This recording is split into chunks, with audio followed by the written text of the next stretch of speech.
m'a fait remarquer que ma voix change selon la langue que je parle. Quand je parle en coréen, ma voix devient plus basse et plus calme.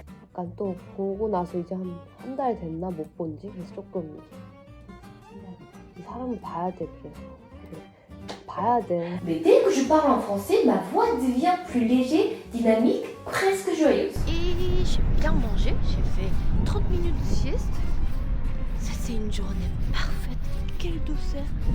Tu sais, c'est normal parce que chaque langue a sa propre intonation et prosodie, ce qui influence la façon dont la voix monte et descend. Mais ce n'est pas seulement ma voix qui change. Une petite partie de ma personnalité semble changer également. En coréen, je me sens plus posée et plus réfléchie. En français, cependant, je me sens plus enjouée, plus positive et plus spontanée. Cela me rappelle une citation que j'aime beaucoup. Avoir une deuxième langue, c'est de posséder une deuxième langue. Et je crois que c'est vrai. Quand je suis arrivée en France, je parlais très peu le français. Pour m'intégrer, j'ai instinctivement adopté un caractère plus drôle, plus énergique et plus positif. C'est ma manière de faire les amis et m'ouvrir aux autres. Avec le temps, cette habitude est ancrée dans ma manière de m'exprimer en français, même après 8 ans ici. J'ai fait un petit peu plus de recherches sur la raison de mon changement de voix dans une autre langue étrangère. En fait, quand on parle dans une langue étrangère, on mobilise énormément d'efforts cognitifs. Donc cela peut entraîner des changements involontaires dans notre voix. Le stress ou la concentration peuvent nous faire parler dans un ton plus élevé, surtout quand on veut bien prononcer ou éviter des erreurs. Ce début d'année, j'ai donné le cours sur la culture coréenne auprès des étudiants français. En fait, au milieu des cours, je me suis rendu compte que